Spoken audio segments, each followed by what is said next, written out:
Hey fam, welcome to the Freetrail Podcast and our new presenting sponsor. We're so happy to now be working with The Feed. Thefeed.com/Freetrail is where you need to go. It is the one-stop shop for all your training and racing nutrition needs. They have over 200 of the world's best nutrition brands stocked in one website. It's a fantastic resource. We've been big customers for a long time. We're really proud to work with them. Some of my favorite products that you can find at thefeed.com/Freetrail.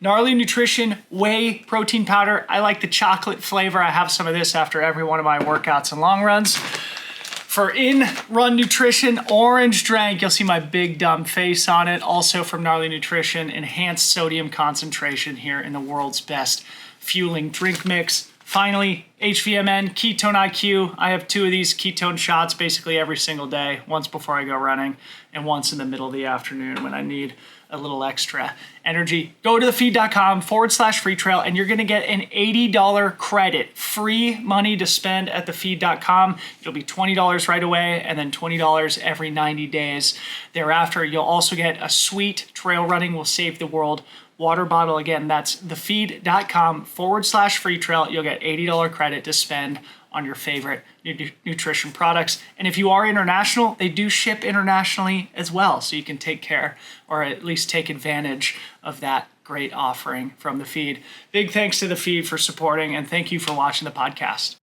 David Sinclair, welcome to the Freetrail Podcast. Thank you so much for doing this from back home in New England. You just made it.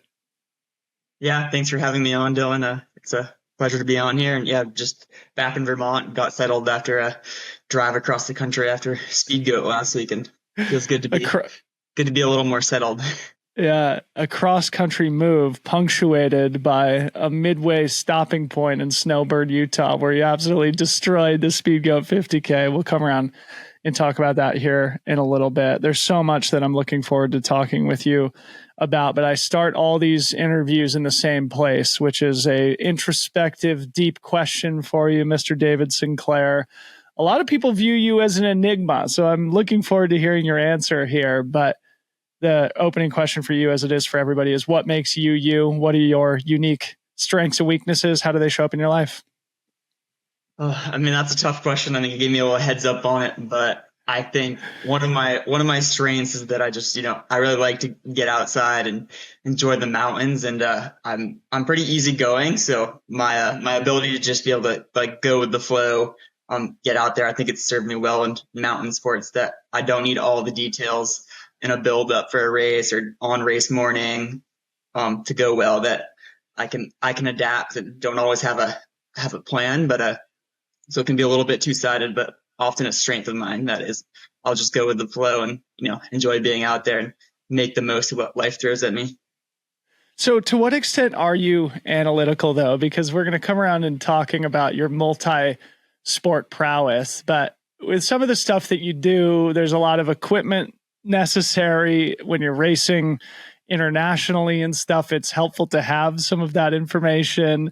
And there are a lot of athletes who will do deep analysis on course profiles and pacing strategies and stuff. But it sounds like to me, based on your opening question, that's not necessarily your style. It's not. I'm definitely like a mathematical brain. So I like to get analytical, but also doesn't need to be down to the detail. So it's, something I've been maybe playing around with more. They should have a little bit more of a plan, but I'll study the course profile. Of course, I'll think about my gear, but I won't spend hours and hours fretting over making sure that my kit's exactly right, or my nutrition plan is down to the minute, anything like that. Cool. All right, so I talked to Darren Thomas this afternoon, a guy who I know you have a lot of experience racing, and you were living in the Tahoe region. Of course, he's in Reno. And anyway, I was just wanting to get a little bit of insight about you. And what I said to him was hey, I'm having David Sinclair on the podcast. I'm really excited to talk to him because to me, he feels like an enigma. And Darren used that exact word, or what he said was, I was going to use the exact same word to describe David also. So I don't know how that lands for you. Do you think of yourself as an enigma, or is it an intentional thing that you, don't go out of your way to stand in the spotlight or do anything to draw attention to yourself or to create the aura of being an enigma? I think it's just something that my personality type has developed over the years. I don't intentionally try to be an enigma, but I'm pretty quiet and I like to keep to myself. So I think, I don't know, like I really like Darren, and we've run mostly at races, and he lived 45 minutes or an hour below me down in Reno when I was living in Tahoe, and we just like never actually had the time to run together, so we haven't actually gotten to know each other super well. But he's a great guy. Yeah, well, he clearly follows what you do closely. And anyway, I just think that it's a fun place to start. You being, at least from my perspective, and it really landed for me at Speedgoat of just like, holy smokes, like David Sinclair is so freaking good. Like across different sports, and especially in trail running now, you can go toe to toe with anybody, but also at the same time, like, I just don't know a lot about you. So fun place to start. And that's why it's good to do a podcast with you to, make you a little bit less of an enigma to people like me. The place I wanted to jump off here may be strange, but it sort of ties back to your original statement. Is I was looking at some of your training on Strava, and before Speedgoat, you posted about how you had done a lactate test at the top of what looked like an uphill tempo. And so that's kind of an example of you being analytical. And I've heard more and more about people doing this lactate stuff. So this is meant to be an insight into your brain, into your training, but also a way to educate our listeners. Like, what is the value of doing a lactate test, and how do you practically apply that stuff?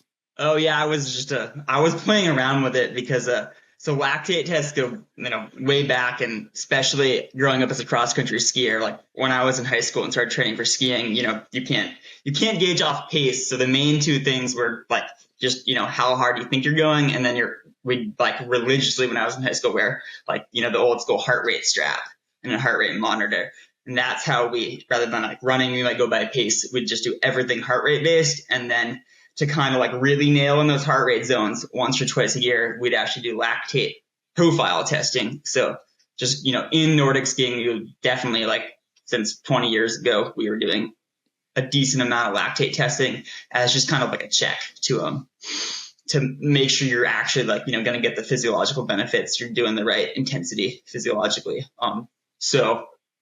I like to do a lot of threshold training. I seem like to respond really well to it. And I have a lactate tester mostly for working with high school athletes, so we can keep an eye on their intensity with ski training. And I was doing a threshold run, and I hadn't actually tested myself apart for like, I think I got on the treadmill once and did a profile like a year and a half ago, and I hadn't tested myself much running lately in like the last 10 years. I don't think I'd done a lactate test. So I wanted to see what I had, but I don't use it regularly in training. Maybe I'll start using it a little more because I have the tester. So you posted that the reading was 3.3 millimoles. So what does that actually mean, and how does that impact your psychology before Speedgoat? Is that a good reading? Did it give you confidence? It was fairly low. I think, I don't use it enough, but there's read that like your threshold type effort, usually you're trying to keep it under 4. If you read about like what Ingebrigtsen will do for the Norwegians, he's doing a lot of his threshold training like even under 3. So like the Norwegian skiers were the ones that like, probably started using it, and then the Norwegian runners too. But I think they got a lot of it from the Norwegian skiers. So they'll do a lot of their threshold training where they'll be going up to like an hour of volume. Usually the goal would be, we'd always say in high school, to keep it under 4. So 2.5 to 4. And it's a lot easier than you think when you're starting out. But in my experience, it can vary pretty wildly from person to person. So you need to test yourself a lot and like how you're feeling on that day. If you're carrying a high fatigue load, you might just be tired and not able to generate a high lactate. So I think I was working decently hard that day and was a little surprised actually to see it was only 3.3. And I was like, okay, I'm pretty fit, probably carrying a little fatigue, and probably could dig a little bit harder if I need to. So okay, that's what I was wondering. As somebody who's pretty ignorant about sports science stuff, a reading that's low is a good indication that you're not building up a lot of lactate at your threshold, and therefore you're probably in the right type of fitness to be at threshold for 5 hours in the case of Speedgoat, more or less. If you can climb at a pretty good pace and you're keeping it below the threshold, then that's, the kind of the pace you might be able to start out in, depending what your durability is on the day, right? Like, in your energy and nutrition management, you might be able to pull it off. But very interesting. If you're, if you're shooting up over 6, then you're definitely going up above threshold. And that's, maybe the pace you can hold for, a VK type effort, but you have no hope to keep climbing that fast at, 2 hours into a 50K. It's so interesting how a lot of this stuff is translating into trail running now as the sport is advancing. Both the double threshold sessions, the lactate testing, now like the super high carb nutrition strategies, stuff like that. Anyway, thanks for entertaining me and educating me on the lactate thing. It's definitely like there are things to be gained messing around with that stuff. I don't think you necessarily need it to get to the top level, but it might make your path a little bit easier. In a perfect world, we'd have the lactate tester out every session, but whatever, $3 a strip. If you're doing it every interval, it's going to get expensive and time consuming. Yeah. Okay, cool. Well, yeah, again, thanks for the education there. So again, thinking of you as an enigma, I obviously always like to try and get to know our guests on a little bit more of a personal level, set some foundational facts about you. Obviously, I know you're from New England, where you just moved back to. We'll get to that in a little bit. But the other thing that I know about you is that you come from a Nordic background. You've sort of suggested that already here. But for the purposes of just sharing a little bit with the audience, give us a sense of, both, your personal and athletic background, growing up in New England, being a Nordic skier, any inflection points that happened along the way. Yeah, so I grew up in central Vermont, a town called Waitsfield, right in the central mountains of Vermont. And, I was skiing from a pretty young age. My parents were taking me out alpine skiing and like doing the local, they call it the Bill Coke League, which was our young, super young kids where, you go out, you ski around with your friends and they give you a lollipop and hot chocolate at the end. And that's kind of what got me really into, endurance sports and skiing over the years. So in high school, I actually went to a private high school for skiers where we were 95%, they were alpine racers. And then kind of the small, we were 8 to 15 kids while I was there that were the Nordic ski cross country skiing group. And is that the Green Mountain School? So there's a handful of Eastern ski academies. So I went to Green Mountain Valley School, which is in the town I grew up, Waitsfield. And then there were a handful of others. When I was growing up, there weren't tons of super strong club skiing. So if you wanted to be a junior national champion, kind of be one of the best skiers in the country, one of the best options was to go to these ski academies where you could train year round for skiing. So I did that from starting in 8th grade. I committed to going all in on junior cross country skiing. That was one of the things I was curious about, is to have you paint the picture of the lifestyle of a Nordic ski racer who's on that path. Because obviously when I pay attention to it, which is usually every 4 years at the Olympics, everybody talks about Nordic skiers as being the most fit people on earth. I also know they train at a super high volume. You race at a super high volume. You're traveling all over the place, especially in the case of the people competing on an international level. So just paint the pictures of the realities of being a committed Nordic skier. Being committed, it's definitely train a lot. It's, it's you can do anything is the beauty of it. So we would just count hours, and when you're not in the specific season, you can run, you can bike, you can hike, you can swim, you can kayak. So the beauty of the sport is that almost anything you can do we do you can't ski all summer. So you end up cross training a lot, and unless you're maybe insane, you're probably not going to go out on roller skis every single day. So we did a good mix of trail running and hiking. And so skiers in the summer doing tons of running. I loved running. I still ran cross country every year in high school. I loved running, but skiing was definitely my sport when I decided to commit to it.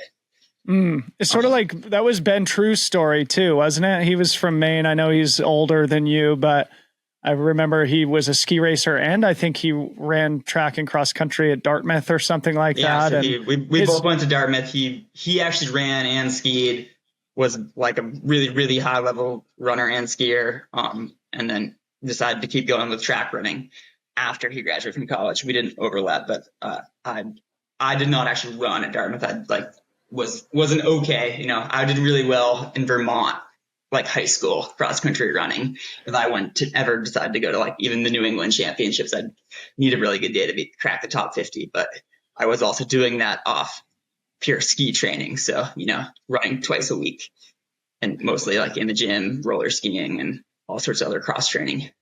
We got to get Ben True into trail running. It's funny. Now I'm thinking about it. I'm like, man, I want to get him on the podcast too, because I think I recall him talking about the fact that he was really much more passionate about ski racing, but maybe a little bit more talented as a runner. Yeah, and obviously he ended up having a very strong running career.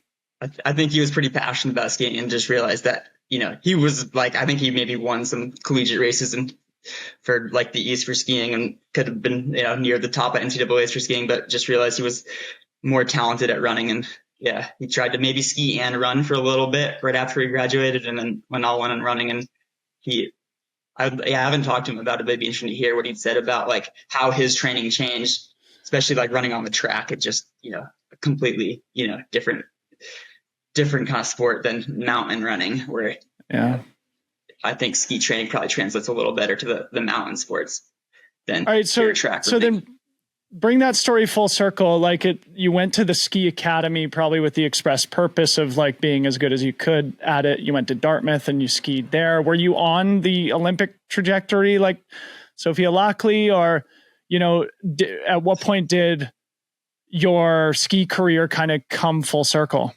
Yeah, so I was good. I was nationally ranked. I think in high school, I had my senior year, I had a lot of top 10s at the junior nationals, and I think I won one race, maybe two at junior nationals. My senior year in high school, I got a ski D1 at Dartmouth all 4 years.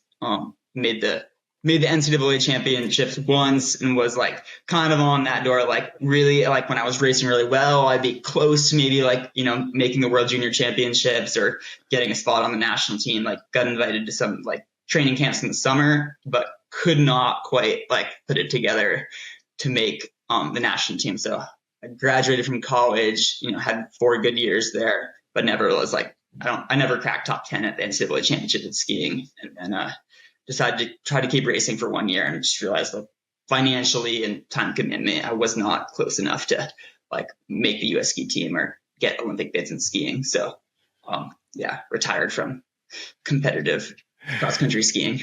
Retired from competitive cross country skiing just in time to become competitive in multiple different sports. Before we come to running, I'd love to just stay on the winter theme here, because I know now you do a lot of skimo racing, including for Team USA. So give us a sense of that part of your life. And I'm sure the listeners would be interested to hear you talk about, like, obviously there's got to be some crossover skill sets, but there's probably a lot that's different. So maybe what's similar, what's different in terms of the training, the gear, the lifestyle, and, anything else between Nordic and skimo? Yeah, I mean, there's a lot of similarities that you're on skis and you're going up and down. It's just the speed and like the extent of the hill. So the skimo skis are interesting to know. They're shorter and they're wider and they actually have metal edges, but they're actually lighter than racing cross country skis.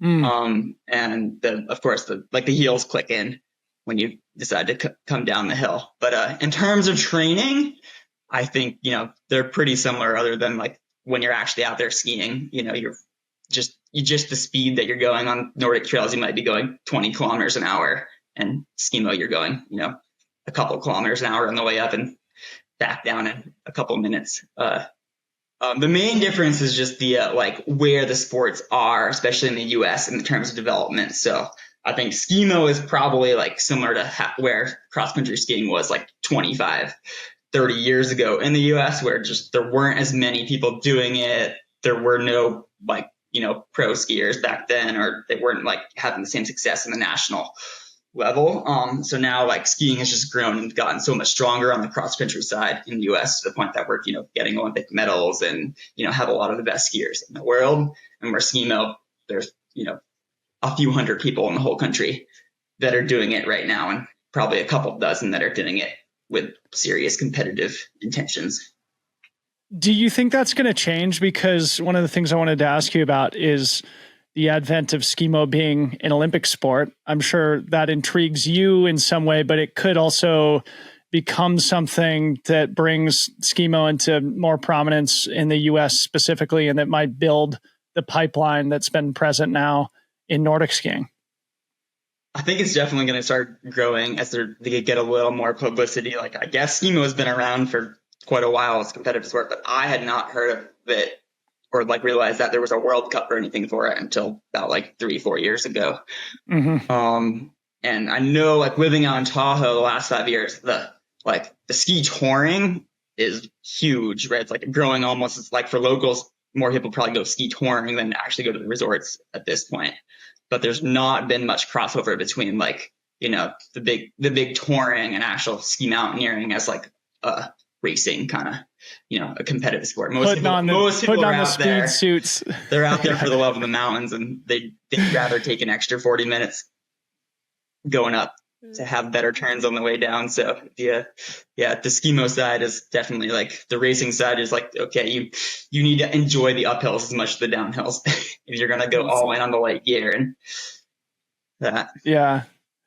Awesome. Well, thanks for sharing so much about that. Maybe final question on this ski subject matter before we move on and talk about your running. One thing I was just thinking about, and maybe it's an insight, maybe it's not, but both skimo and Nordic skiing are so conditions dependent, right? Like the snow conditions, the weather conditions obviously play a big factor in the experience and the performance and the times that you can put up.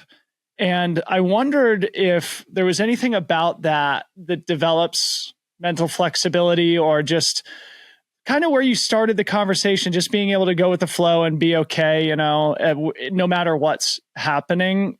Am I touching on something there? Is the fact that both sports are so conditions dependent, has that benefited you either in your personal life or in the way that you approach your running career?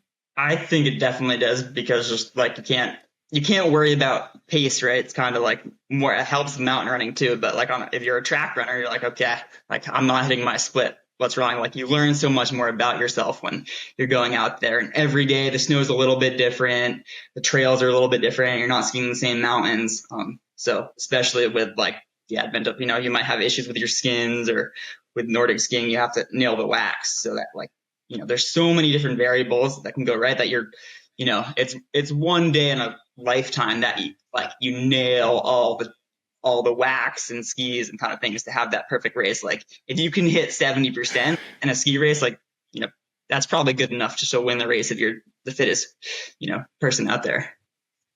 That's got to be frustrating in some ways. It's like people talk about, the difference between, I didn't have the right shoes to win the race. Like, look, try Nordic skiing, especially because, the wrong wax job can be, 5% on glide, and if you miss the grip wax, you have no chance, because you're either gonna be duck walking up the hills, or you're icing so bad that you can't. You got to keep double pulling down the hill.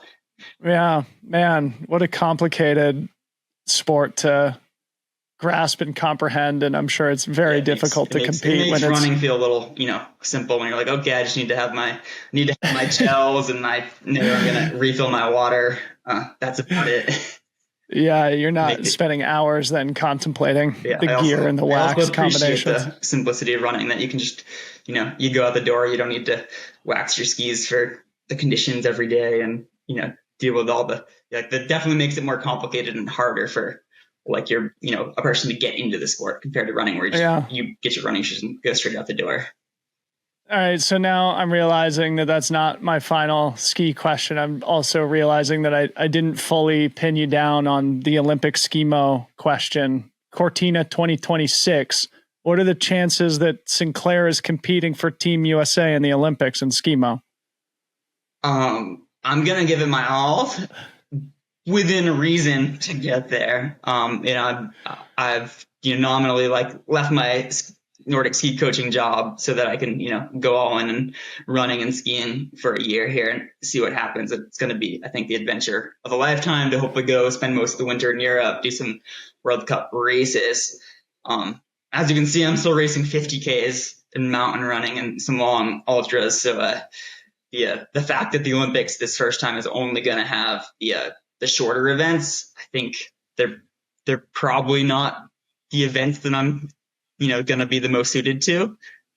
Doesn't mean I can't do well at them if I start to nail the technical side of schema. So it's gonna take a big winter work to improve that kind of stuff. But and then in 2030, when the Olympics are in the French Alps, they'll introduce the longer distance ski mountaineering competition, or is that inaccurate? Yeah, I have no idea what the plans. I hope they expand it. I think a lot of it is dependent on how popular and how good it looks on TV. So I know I don't know the politics of it, but originally there was supposed to be like the traditional long course race, I think in Cortina, and 1 or 2 years ago they revised and said they were just going with the mixed gender relay and the sprint, which are definitely like the shorter, more television friendly formats. I think the traditional 2 hour like skimo race through the mountains, especially in Borneo, I guess where they're going to do the skimo races, could be absolutely stunning on TV and could be the races at the Olympics. So it's definitely a bummer. I know a lot of the skimo athletes like worldwide, especially the long distance specialists, were a little bummed. It's funny because they don't get their spotlight. The Olympic distance for a triathlon takes about 2 hours. And I know they had talked about cutting that distance down to make it more television friendly. So I guess our listeners now have homework, 2 years in the making. You got to grab that Peacock subscription and you got to give it good ratings in 2026 so that we can get more skimo in the Olympics going forward, where David Sinclair is going to be representing Team USA. No pressure, buddy. Anyway, moving on. Let's talk about your running. Where I wanted to start was 2022. We don't have to go all the way back to the beginning of your career, but 2022, you were second behind Adam Peterman at the Canyons 100K, and then you pulled off the trifecta of victories in the most prominent mountain 100Ks in the summer: Broken Arrow, Speedgoat, and the Rut. You won all three of them. And I remember we corresponded about doing a podcast around that time. And what was clear to me, as evidenced by your results in 2022, is that when you're on, like, you're very hard to beat, or at least you can hang with anybody in the game. And I know 2023, you had a little bit of a hiccup, but before we get to that, what in your mind made 2022 special? Were you just on a heater, or was there something about your training or lifestyle that led to that spectacular season? I think I surprised myself with that season. I think it's where the results that I knew I could have, but I came off a pretty good, consistent like fall, and then huge winter training, where that Canyons 100K was kind of the thing. I transitioned in like March to adding running in, and the build up to Canyons just went really well, where I'd done a huge volume of skiing and was starting to do skimo, and then adding in some like specific long runs and the running volume, building, and really surprised myself because it was a quick turnaround from ski season to be ready for the Canyons 100K. But I had a really good performance there. And then the week after, while I was recovering, was actually when my IT band issue started. So I had a pretty rough kind of build up to the Broken Arrow race, but started to feel better just in time through it for Broken Arrow. Had a really good race there, and then was able to keep training, but was in pain a little bit running that entire summer because I was having the IT band issue. So I was able to train really well, and I got really fit, and kept surprising myself. I'd taper and I'd feel a little better and be able to absolutely crush it on race day. And then my knee would start hurting again after the race. So that happened 3 times that summer. I had was able to get through training, but did the training I needed to do, but wasn't loving it because I was you never knew every day you went out the door, how's the IT band going to feel here? And then after the Rut was probably my best race of the whole summer. But then I really crossed the finish line and was limping, and it never got better. Huh. All right, well then tell us about what happened next. So you had this spectacular season, but you're clearly compromised, you're clearly injured. And I think you mentioned to me at Broken Arrow, you ultimately had surgery. Yeah, so it was a tough, like I was having so much success running that summer. It felt like really good to be having the best races of my career running and, winning these competitive mountain races. But I just like wanted to get healthy. And it was the kind of thing where I've had IT band issues and it just kind of like would get better for a week, then it would get worse. And so after that, I just I couldn't run the entire fall. And so in December, I decided to get surgery for it. And then finally feeling good, but it was it was a couple months till I got surgery and then pretty slow recovery through that winter. Luckily, I was able to start skiing by like mid-January. And yeah, I still have some pain with my IT bands, but right now you mean you were able to start skiing mid-January 2023 because you didn't do it? Yeah, you didn't do any running races throughout the entire calendar year of 2023 from what I can gather. So yeah, that's exactly right. So I guess I'll explain a little more that I had the surgery. I was able to start skiing, wasn't completely pain-free. In the spring, I was starting to do some I was starting to get into schema races and got decently fit, but didn't do a bunch of running. And as I was starting to do a little more running, the IT band flared as well as my Achilles a little bit. So I just kind of had 2023 was the IT band was constantly not great. And then I had a bunch of, as I was trying to get back into running every time, I'd get another thing. So I had my Achilles on both sides flare up in March, and that kind of derailed me until midsummer. Starting the midsummer, I was starting to build up again, and then had a patellar tendonitis issue kind of crop up because I built up running too much. And then so I was I'd start to get fit and start thinking about signing up for a race, and then something would flare up a little bit. So yeah, I was training a little bit, just not running a ton, and had some interruptions for injury. So well, you bounced back extremely strongly. You were second behind Darren Thomas at the Silver State 50K. I don't necessarily want to spend any time on that, but I do want to spend a lot of time on the various multi-sport achievements that you've had here in 2024, bouncing back from that surgery and that recovery from 2023. I want to start with the FKT that you had on Mount Shasta, because this was something that made some waves in, sort of niche corners of the internet, but that a lot of people didn't really notice. So Mount Shasta, of course, in Northern California, 14,000 foot peak. That's just a proud, lonely volcano in this very remote part of California near the Oregon border. And you took 14 minutes off Jack Kunzel's time on it. And it comes back to the comment on condition dependency and the miracle single days where the conditions all line up. And it seems, based on your description, you had a great day. Based on Jack's description, it wasn't perfect conditions. But anyway, using that as the prompt, tell us about that effort on Mount Shasta and maybe how it set up some of the success that you've had the rest of this calendar year. Yeah. So to talk about that, I moved out of California. It was 5 years ago, and I moved out there, and I'd heard of Mount Shasta, just being an iconic mountain. It has a lot of climbing history, speed records. I know I looked at, there's some really stout running records just on the up. So originally I was just thinking, over the years, kept trying to be oh, when's it going to be a good window to go up? And I just wanted to climb Mount Shasta because it's just, it's gorgeous. It's, a 14er, and it's got a lot of history. It's hard to climb because you need the right conditions. You want good snow, but not too much snow, especially if you're going to do it on foot. So by midsummer, or even June, usually it's melted out. It's just totally snow dependent. So for 4 years, I'm often busy on the weekends. It's hard to get a couple of days off between training and, needing a good weather window, going to 14,000 feet, wanting good snow conditions to go do it.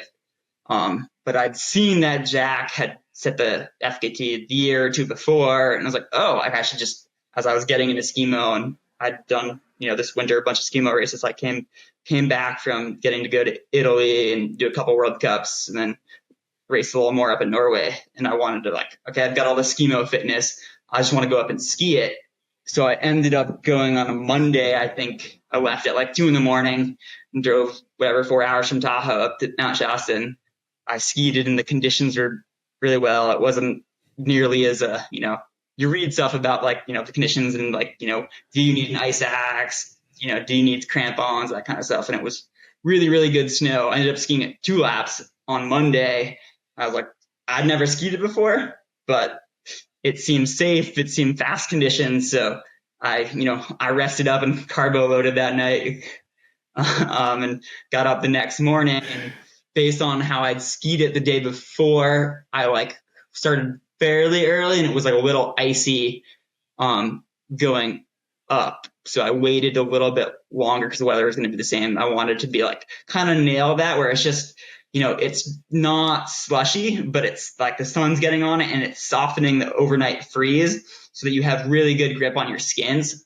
Yeah. And there'd been some snow the week before. So it was just, I think probably like, you could go 10 times and not get as good ski conditions. Like probably people have skied it like every year and not had as good conditions to skin or ski down as I did, but I had. So I nailed it. It was like softening the whole way up. Was, no wind, beautiful day. Wait, time out. So you leave early that morning, you think it's too icy, you turn around and then you start again? Is that No, so this is Monday. On Monday I skied it just to preview because I wanted to know like what the route was, what it looked like, how I was going to feel. So on Monday I skied it and it was a little icy. Like I couldn't, if I'd been going fast, like it wouldn't have been ideal because I didn't have great grip with like the skins that I had on. So I skied, took whatever 3-something hours to get up. I hung out on the summit, like took some pictures. I skied back down. I was like, oh, that was fun. I'm just going to do it again. And like, so the second ascent, I probably started a little afternoon and it was super slushy in the afternoon with the sun on it. Okay. Originally, I wasn't sure what I was going to, like, I thought maybe I'd go like ski Mount Lassen or something on the way home the next day. But, being me, I was like, oh, well, there is that FKT. You never know when you're getting another chance. The conditions are good. So I just camped that night and got up a little later, knowing that based on skiing it yesterday, like I thought I can't remember. Maybe I started 8:30 instead of like 7:30 or something, just to let it soften a little bit. And I was, definitely like wasn't trying to be perfectly like rested or in the red. I'd skied like 7 hours the day before.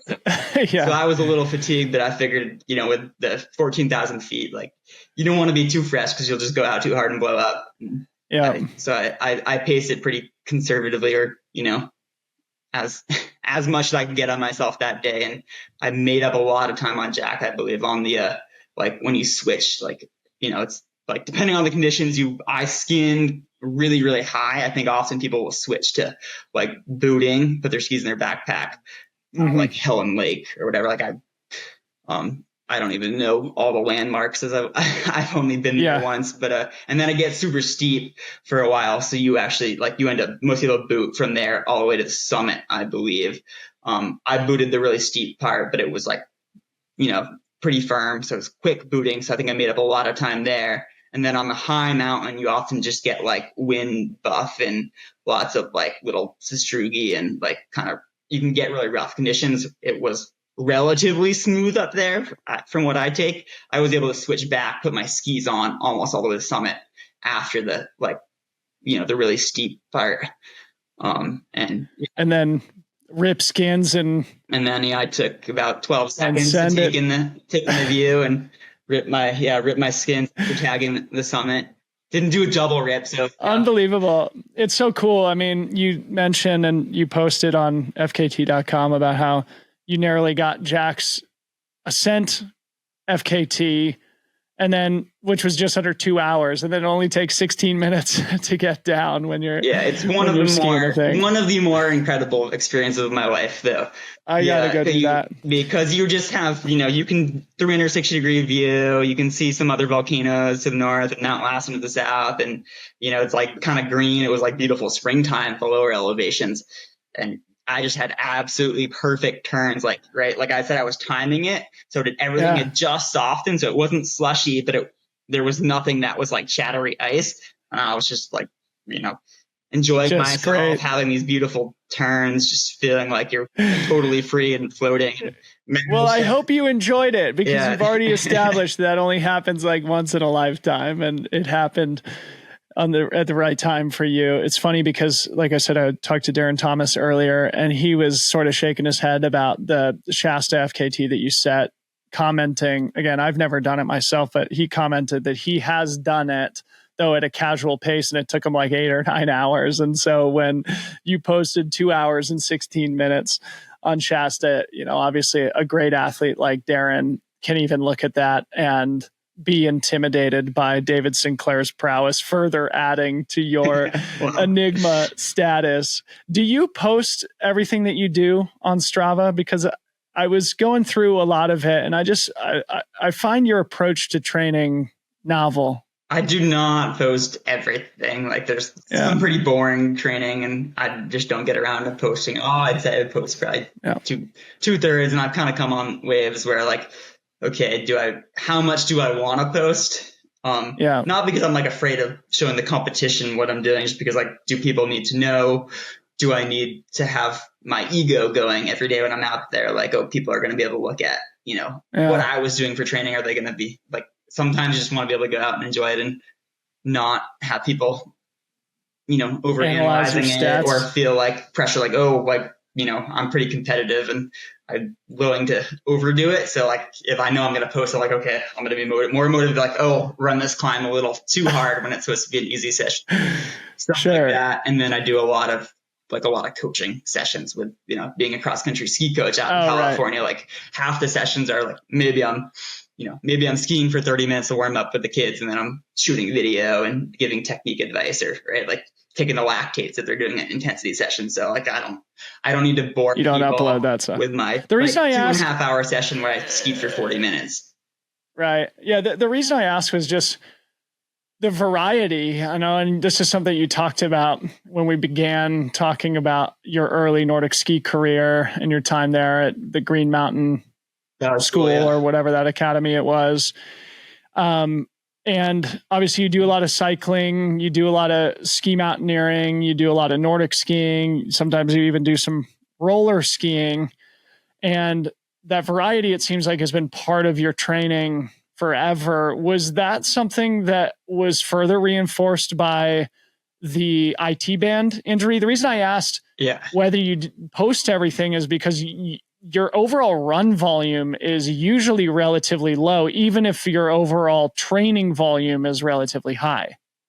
Yeah, it's something I've gone back and forth with, but like with my Nordic skiing background, right? That was, we just tracked hours when I was a junior ski racer, and everything counted. It doesn't mean all training hours are equal, but like we just counted everything. So you start to learn that, okay, like at a certain level, like fitness is fitness. Really fit Nordic skiers that have done, very, very little specific running can still kick most people's butts when they jump in a 50K, even without like, they might be really sore if they do a 50K because they haven't done the, quite the specific like preparation, all the downhills and stuff. But especially anytime you're going uphill, like if you put in the aerobic work, like you're going to get really fit.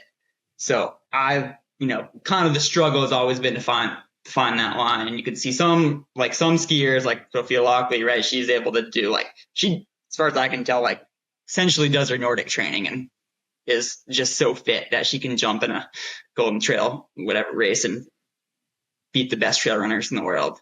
I think with the longer distances, if you just did ski training and were non-roller skiers most of the time, you probably wouldn't have the durability and like the specifics to like really nail a long ultra. But with the shorter stuff and a lot of climbing, if you just like straight fitness, you can win the race.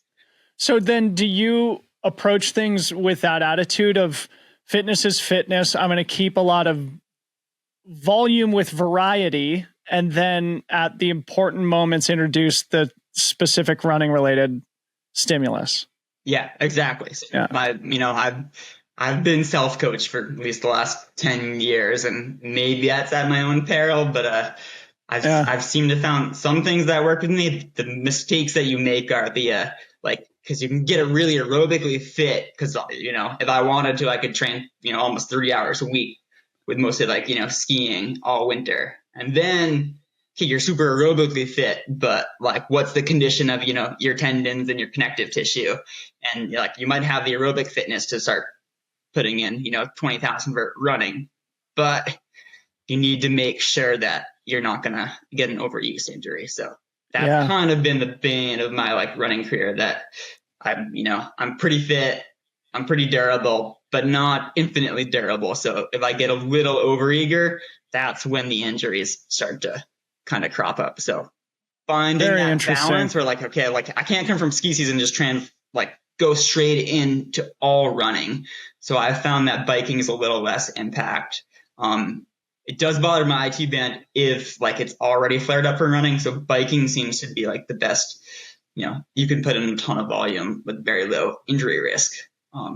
So I would figure put the volume up a little bit higher, and then modulate the running intensity, do most of the like specific work on foot.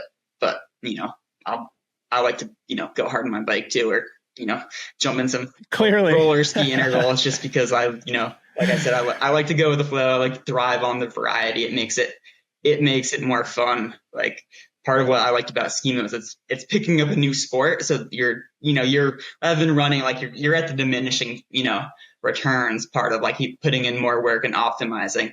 Skiing, there's like, just figuring out the technique, figuring out the gear, learning to do transitions, right? There's like, I can get 10% better at ski mountaineering, and I could get less fit, right? And still be 10% better if I nailed the learning the technical parts. Very, very interesting. Okay. So we established one FKT on an iconic peak, that being Mount Shasta. The next thing you did that I want to talk about was an FKT on Mount Whitney in Southern California. So the first one was a ski mountaineering record. Mount Whitney was on foot. And there's a few things that I want to know, because it seems like you got the ascent record and the round trip FKT, but you didn't post them to FKT.com. And I also want to hear about the people who are tripping on acid. So tell us the story of Mount Whitney, including all those things. Well, yeah. So, Mount Whitney is the other, like the really cool area, the highest mountain in the contiguous US. It's a little bit hard to score a permit to go do it. I'd hiked it, few years ago with my partner Isabel, and then like the next day I decided to run a hard one of those kind of things, like go for the FKT as a training effort, and I'd come up a little short on the up FKT. So early this spring, when we decided we're moving back to Vermont, we just kind of like, okay, what are the things in California we want to do? And like getting back down towards the Eastern Sierra was one of them. So we drove down and we rode Tioga Pass because it was the one day only that it was open on Saturday, and just wanted to get out and ride my bike. And then I kind of looked, and there were permits available for Sunday to go up Mount Whitney. So I said, hey, do you mind if we drive down and camp? And I want to go try to run Mount Whitney one more time and see if I can get closer to the FKT as a kind of a training effort too, going into, I was signed up for Broken Arrow at that point. I wanted one more big mountain day. So it was kind of like a no pressure, like I'm going to go get a 2-hour tempo run up Mount Whitney. If I feel good, maybe I'll get close to the FKT. But I felt really good on the way up, but I hadn't realized how much snow there would be up high. So there was a lot of melting water, and you got to the 99 switchbacks before you kind of get to the pass there. And it ended up, I think I was on definitely under, like going way faster than I'd run it a couple years before. I hit some snow, and it was hard to keep on the trail. I was actually felt a little exposed. So I just had to be like, okay, I'm comfortable here. And I had about like a 10-minute section of just kind of like, it was pretty early, so the snow was pretty icy. I was like, I'm not trying to race here until I get to the pass. And then I got to the pass, and I, zipped up to the summit, and I was like, checked my watch, like, oh, I hadn't looked at the FKT exactly. I was like, this might have been close. I don't know if I stayed completely on the trail because there was like the detour on the snow. So, but I turned around. I was like, okay, like there's snow. I don't need to kill myself trying to get the round trip FKT. So I got back down to, I don't even remember what it's called, but where you start hit the switchbacks. And when it's early season, what most people do apparently I found out after that, because they keep going and then they just hike straight up or down the chute, which is like you just go on the snow. So you can avoid, which is sort of parallel to the switchbacks. Yeah, because there's the 99 switchbacks, and they're right at the top. There's like the cable section where there's definitely the most exposure out there for the non-mountaineering route. And there's a few cables, but on the way up, like the cables were like mostly covered in snow. So it was the kind of thing, like if you slipped, you would have, gone a few hundred feet down. I don't think I would have died or anything, but like there had been a few people in the news that had died in the Mount Whitney area. I don't think on the trail, but so like safety is something to be concerned with there. I was like, I'm not going back down the way I came. It looks a lot easier and safer to just like sit on my butt and go ripping like down the chute. But it was like hadn't softened quite enough, so I'm like half like going on my butt half the time, trying to run and falling over. I definitely should have had micro spikes. Knowing what the conditions were. So is that why you didn't post it on FKT.com, because you had that deviation from the traditional route? So halfway down, right, I'm falling on my butt, and I stopped for 30 seconds to chat to these guys who I can't remember what they said, but it was they took a little video of me and asked me what I was doing, and they're like they thought I must be higher than they were.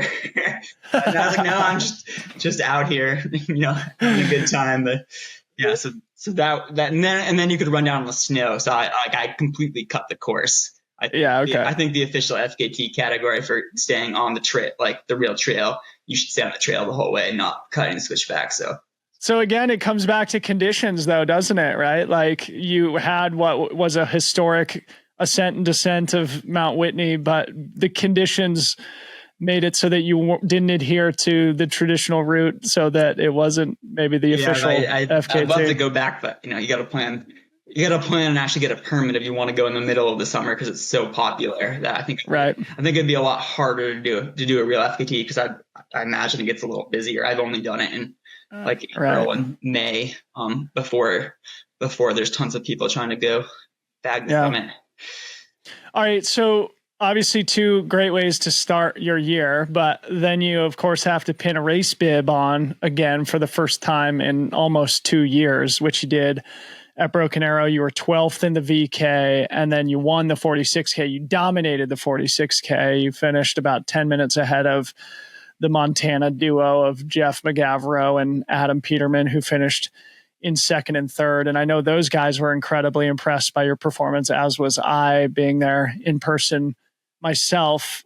Did that performance, that back-to-back at Broken Arrow, you can describe anything you want about both the VK and 46K, but what I'm most curious about is whether or not that sort of gave you the confidence that you were sort of officially back from the IT band injury, the surgery, the recovery that ensued in 2023. Yeah, I was like pretty psyched that I've been, like, as you've seen, I've been doing a little more cross training, but trying to build up the running volume. So like between the ski FKT, running a really good time on Whitney, and then just some of my other workouts, I knew that I was quite fit. I knew I was in much better shape than 2022. I'd been going into Broken Arrow, where I had more issues with the IT band. So I went into the VK thinking, oh my gosh, I'm like, maybe I shouldn't be doing this VK. I don't know. Like, I should probably just be focusing on the 46K. And, I was telling myself, like, okay, if it looks like I could be top 10, like, I'm going to just give it an all out race effort in the VK. But that VK course is so hard, and it's definitely one of the most competitive fields there is. So I went out a little hard on that cross country style, like hiking pitch. I think half the field gets about 4 minutes in and realized they way overcooked it. So I was one of those guys that overcooked it. I tried to keep fighting to the top, and kept going kind of the wrong way after the first 3 minutes, which is a tough way to do a VK.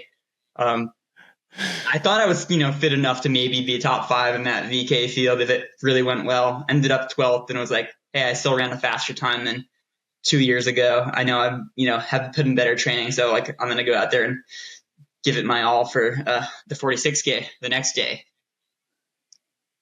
You smashed it. And yeah, I knew that. I mean, did that 46K? I mean, obviously you're beating guys like Jeff, who I know you race a lot in Schemo, and Adam Peterman, who's only 28 years old, but an icon and a legend. That must have given you confidence that you were back.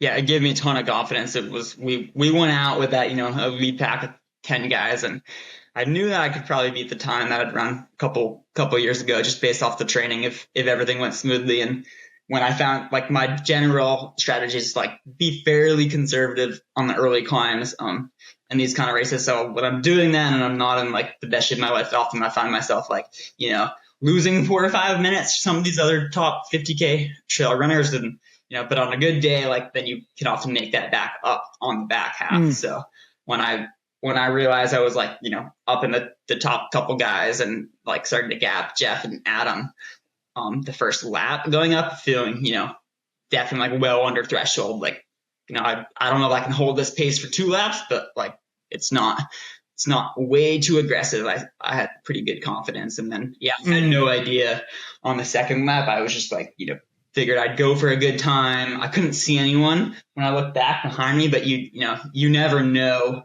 where the competition is. I know those guys run really strong and often, finish hard. I'd been run down just a month earlier by Darren Thomas in the Silver State 50K on the downhill. So I wanted every second I had at the top of the mountain there, and was pretty psyched to, like, I couldn't believe I beat them by 10 minutes. And that gave me a lot of confidence going forward that the training plan had been working, that I was healthy and all that. Sweet. All right. So then the next time we saw each other was just a couple weekends ago at Speedgoat in Utah. You and Isabel, your partner, were driving between California and Vermont. You're basically mid-move, stopping in Snowbird, Utah to take on another insanely difficult 50-kilometer race. You and Sam Hendry were together at the top of Hidden Peak, the top of the first climb. It felt like he was giving you a good challenge, and then ultimately you were able to break away and finished with another huge margin of victory. I think it was like 27 minutes when it all was said and done, breaking Adam Peterman's course record, who took it from Jim Walmsley. I know there's some confusion as to how the courses compare, but I think more or less they're the same. Your time, if it's not the absolute best of all time, it's among the top 3 with Adam Peterman and Jim Walmsley. So, something to be super proud of. Tell us about that race too, about, the process of, packing up your life and moving at the same time that you put that incredible result on the board, and just sort of like how you're feeling after Speedgoat. Yeah. It was a big shift. It was a kind of a hectic week or so, because we spent 2 weeks in Italy, just vacation with a bunch of family and friends. And we came back, and a vacation where you did some iconic, ridiculous bike race, we should say. We don't need to talk about that. It was a vacation / training camp, but I came back from that, and we had about 10 days or whatever to pack up, try to get rid of the stuff we didn't want, and put everything into 2 vehicles and start driving across the country. So I'd actually waited until after Broken Arrow to decide I was going to do Speedgoat, just because I wanted to see how the body responded. And it took me a good week. That, like, the first few days, getting on a transatlantic flight the day after Broken Arrow is probably not the best idea. I probably won't do that one again. But then again, I ran Speedgoat and hopped in the car and kept driving across the country. So maybe I don't learn, but it was a big, but it just kind of worked out perfectly that we're like, okay, we could leave, drive for a day, get a little break in Utah, and I could jump in the Speedgoat race, which is, definitely another one of my top, like, a course that really suits me. And I feel like I have a pretty good experience with it now, because I've done it 4 times over the years, and have really started to figure out things. Like, I think back to, I can't remember, maybe 2018 was the first time I run it, and it was my first real ultra. I went out there with my dad that year, and someone had told me the year before about how hard this Speedgoat race is. Like, I think I can do that, but I had no idea of, like, the importance of nutrition. I think Carl was like giving out things of gel the day before the race, and I was like, here, Dad, you take one of these. You're going to give it to me at the top of Hidden Peak. So I had some nutrition, because I had no plan at that point, like, of the importance of nutrition. Like, he missed the feed, so I ran this epic duel with Sage Canada, and I had fallen really hard on the backside of the course and banged up my knee. I was trying to get enough gels, but definitely underhydrated, underfueled. Was absolutely one of my favorite wins of my career, but also like the absolute hardest thing I ever did because I was like so dehydrated, so underfueled, and just like underprepared for the course. So I was a lot more confident going in now that it was my fourth time racing it. I figured that I was probably in similar, maybe slightly better shape than the last couple of times I'd run it. So I wanted a course record to be in play.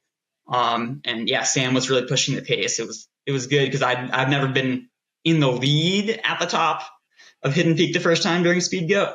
So when I got to the top with Sam that first time, and I was like, looked at like, oh, we put like, we're putting time into Scott Patterson, Olympic Nordic skier who I'm not sure I've ever beaten him in a long ski race. Maybe once in my career. We were kind of rivals for a good 10 years because we were born the same year. He's from Alaska. I was from Vermont. We raced together. So it felt good to be putting time into Adam Peterman and Scott Patterson. And then I tried to keep up with Sam on the way down, but he's a really good downhill runner. But I also had the experience of knowing, okay, like I'm going to let Sam go and run this downhill.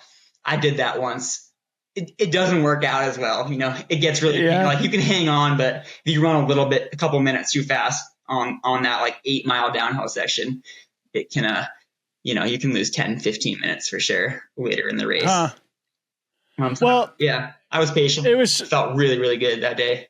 Definitely like, and ultimately, yeah. Oh my God. It was so impressive, dude. I mean, that's why I was just like, wow, like, David Sinclair, even if you're a little bit of an enigma, it's like, dude, if you're in the field, it's sort of like, watch out. Like you can absolutely contend against anybody in the world. And, just a unique background, a unique training philosophy. It seems like as a self-coach guy with so much versatility and so much experience across different sports. That's why I was so excited to do this podcast with you. And 27-minute margin of victory in a 50K. It's like, that's very impressive.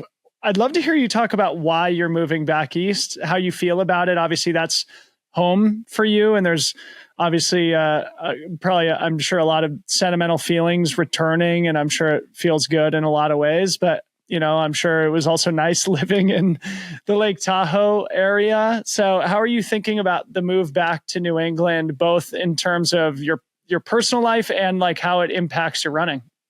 Yeah, I'm a little torn because I grew up here in the East in Vermont and, love it here. We have a lot of family. We have a lot of friends that are in the East. We love the ski community. So the main reasons we left were, so my partner Isabel and I were working both at Sugar Bowl Academy out in California at a school, and I decided I wanted to go all in on being able to do like running and schema, which like you can do a pretty good running career in the summer, but it's hard once school starts and you're coaching and we're dorm parents. So deciding to go all in on running and definitely schema this winter was just gonna make coaching untenable. So Isabel got a job working with the New England Nordic Ski Association back in Vermont. We have family ties back here, so we absolutely love the skiing and trail running community in Tahoe, and it's an incredible place to live with all the snow.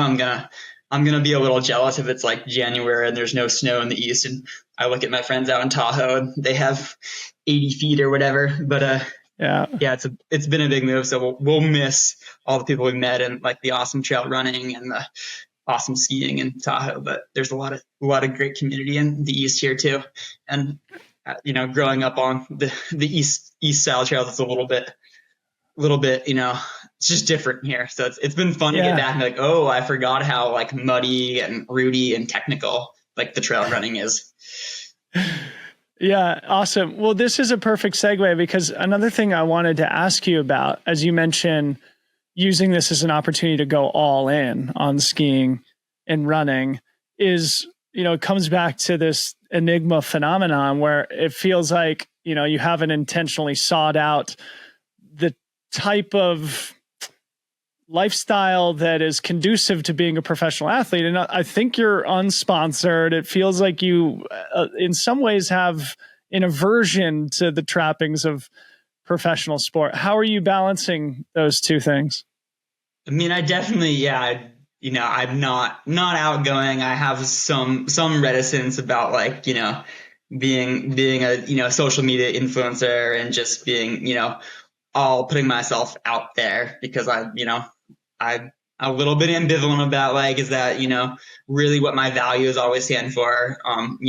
Just doing whatever it takes, saying anything to potentially, get the sponsor. But, to make it work, I'm definitely like looking into and hoping to find some sponsors here in the near future, just because, I'm 32. I want to be able to like make it work. It's probably the first time that I've been in a point where I could like take a little break from coaching and make it financially work to try going a little all in.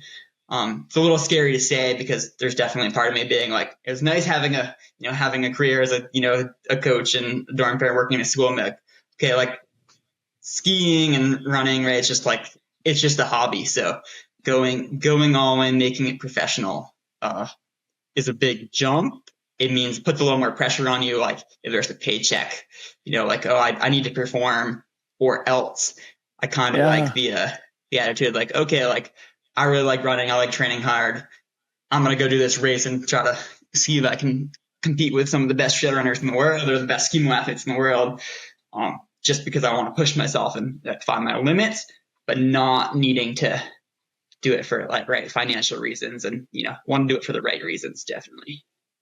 Yeah, very cool, very interesting and courageous at the same time. Yeah, leaving a career to go all in, see how far you can push it. I mean, as I have said now a number of times, you clearly have the talent to be sponsored at the same level as the top athletes in the sport. Obviously, it does come with some uncomfortable realities for some people, but no question that you'll be deserving of that and the right partner will emerge to help support you on that journey.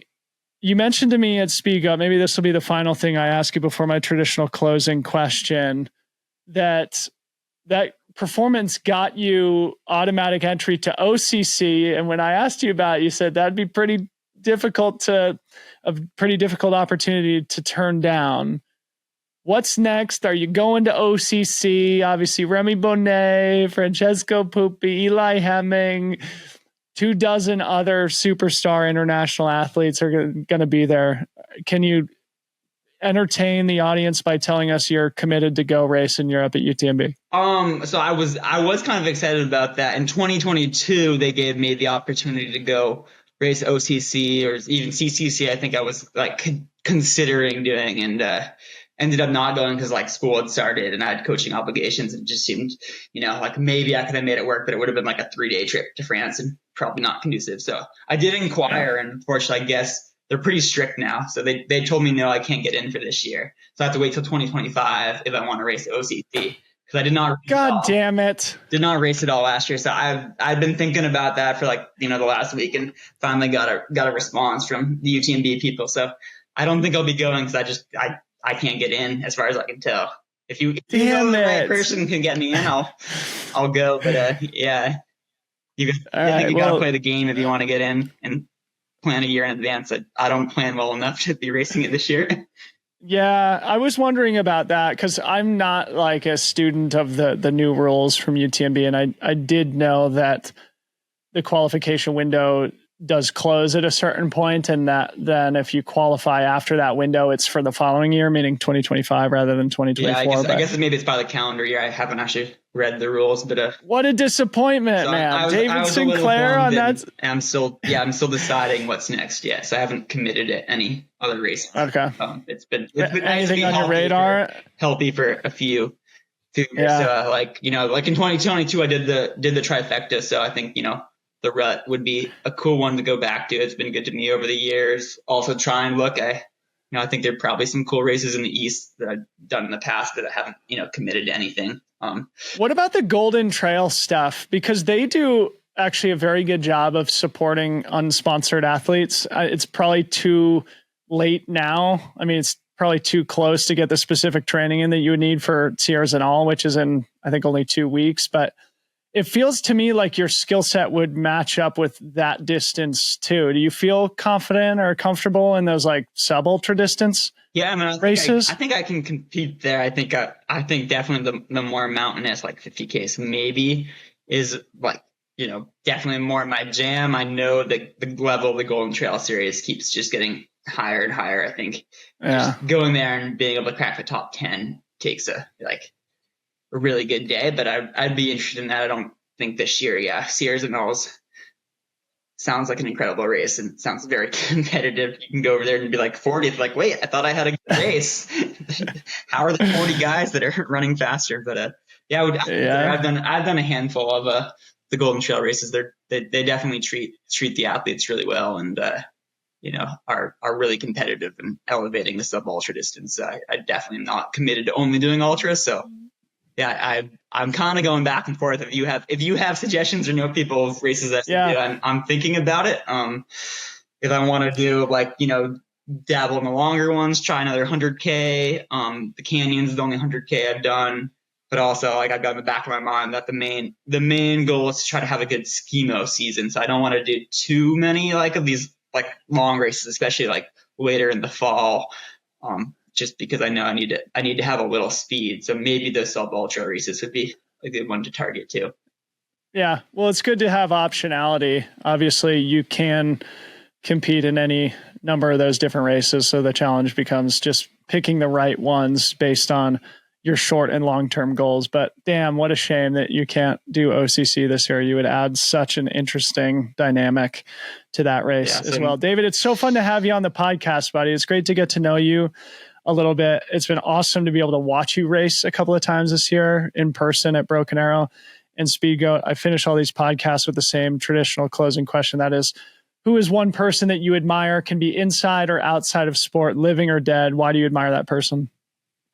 Oh, another tough one. There's a lot of people in the sport, outside a lot of people in my life that I, have shaped me and, had a big impact on the different communities. So just earlier today, we went and visited Isabel's grandfather, John Caldwell, and he's been a big inspiration and a big part of the ski community in the East. So if you don't know anything about John Caldwell, he was an Olympian way back in the day. I think he's 95 now, but he was one of the first great coaches. He's been a lifelong coach and teacher.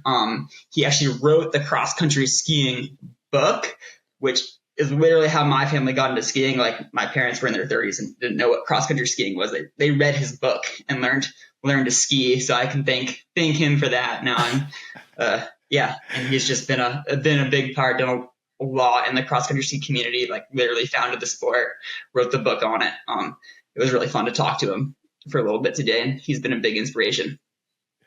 What a great answer, John Caldwell. Shout out to you, getting shine as a pioneer of Nordic skiing here on an obscure trail running podcast. And what a great anecdote of your parents learning to ski from his book. And now, obviously you and Isabel are partners and get to share, it seems like, a lot of great adventures together on skis, on bikes, on foot, etc. So David Sinclair, congratulations on an awesome season. It's great to see you back competing at the highest level. Excited to see what you do next. And thanks for coming on the show. Thanks for having me. It's awesome to see all you do for the sport. And I'm glad I finally made it happen to get on here. Hell yeah. Better late than never. I know we wanted to do this in 2022, but 2024 is all good. Thank you so much. Thank you.